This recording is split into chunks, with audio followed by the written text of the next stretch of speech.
गए हैं। उन्होंने नर्मदा जी की आरती भी की और उन्होंने कई ऐसे बयान भी सामने आए जिसको लेकर बीजेपी उनको अब लगातार घेर रही है। जी बहुत बहुत शुक्रिया शैलेंद्र। इंदौर के लॉ कॉलेज में विवादित किताब का मामला गर्माता जा रहा है। गृह मंत्री नरोत्तम मिश्रा ने कहा कि लेखिका और पब्लिशर की गिरफ्तारी के लिए टीमें बनाई गई हैं। लेखिका डॉक्टर फरहत खान की पीएचडी की डिग्री वापस लेने के लिए पत्र भी लिखा जाएगा। साथ ही जांच कमेटी भी बना दी गई है जो जांच के लिए कॉलेज पहुंची प्रोफेसर और छात्रों के बयान दर्ज किए हैं।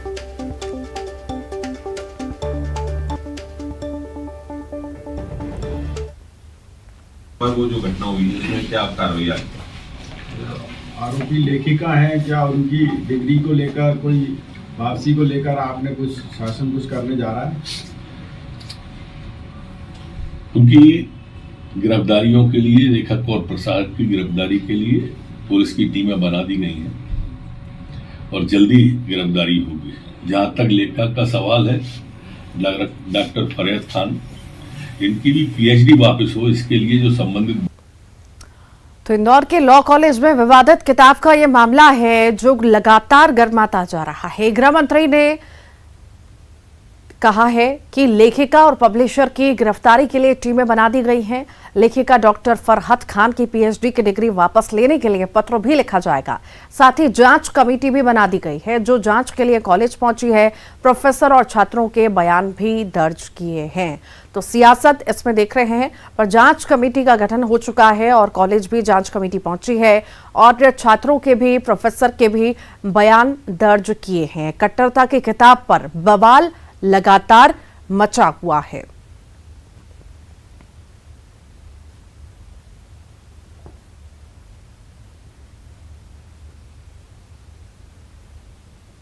तो इंदौर के लॉ कॉलेज में विवादित किताब का यह मामला है जिसमें सियासत गरमा रही है। गृह मंत्री नरोत्तम मिश्रा ने कहा है कि लेखिका और पब्लिशर की गिरफ्तारी के लिए टीमें बना दी गई हैं। लेखिका डॉक्टर फरहत खान की पीएचडी की डिग्री वापस लेने के लिए पत्र भी लिखा जाएगा। साथ ही जांच कमेटी भी बना दी गई है जो जांच के लिए कॉलेज पहुंची। प्रोफेसर और छात्रों के बयान भी दर्ज किए गए हैं।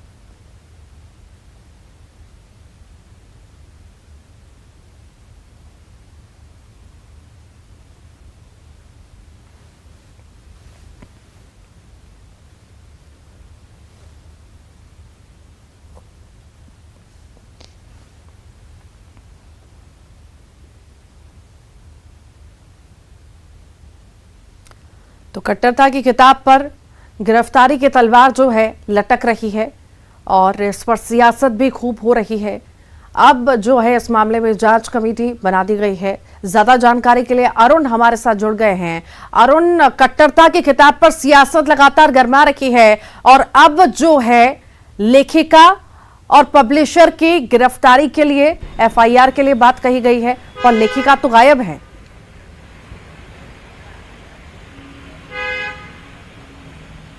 बिल्कुल, देखिए, लेखिका और इसके जो प्रकाशक है, कॉलेज के जो प्रिंसिपल हैं और एक प्रोफेसर हैं, 4 लोगों पर एफआईआर दर्ज की गई है।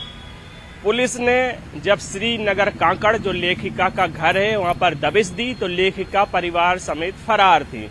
इसके अलावा जो 3 लोग हैं वो भी फरार हैं। तो पुलिस की कहीं ना कहीं इसमें चूक है, लापरवाही है कि इतने दिन एफआईआर हो गए, 2 दिन, और उसके बाद उनके घर पे दबिश नहीं दी और बहाना बनाया गया कि सीएम शिवराज सिंह का कार्यक्रम है रविवार को, उसके बाद इस मामले में कार्रवाई करेंगे। तो उनको मौका मिल गया और वो लोग फरार हो गए। अब वो लोग अग्रिम जमानत के लिए अपनी तैयारी कर रहे हैं कि अग्रिम जमानत हो जाए। मामला धार्मिक कट्टरता फैलाने का है और ये बात सामने भी आ रही है कि जो लेखिका है उन्होंने कॉलेज को केंद्र बिंदु बनाया।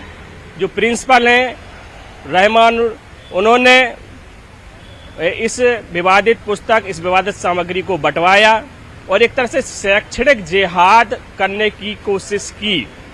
और देश में जो हालात हैं उनमें जो अशांति फैलाने की, अशांति भड़काने की छात्रों में एक तरह से कोशिश वहां पर की गई और दूसरे संगठनों से ट्रेनिंग देने की भी बात कही गई। धारा 370 कश्मीर से हटाई गई, उसके विरोध में भी बातें कही गई। लव जिहाद के बढ़ावा देने की वहां पर बातें की जा रही थी। छात्राओं को अकेले में बुलाने की बात भी कट्टरता वहाँ की पर किताब पर सामने आई लगातार है। तो तलवार जो तमाम- लटक रही है अरुण, देखने वाली बात होगी कि आखिर कब तक गिरफ्तारी होगी। मामला तो दर्ज हो गया है, टीम भी गठित हो गई है, पर इस पर एक्शन कब होता है देखने वाली बात होगी। बहुत बहुत शुक्रिया। छत्तीसगढ़ में आरक्षण विधेयक संशोधन विधेयक राजभवन में है।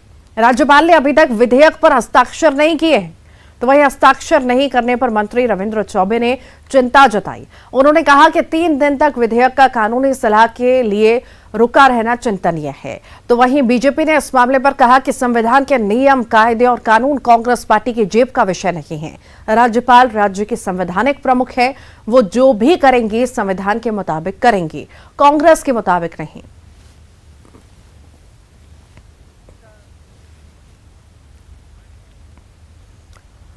और इसी पर ज्यादा जानकारी के लिए ममता लांजेवार हमारे साथ जुड़ गई हैं। ममता, विधेयक पर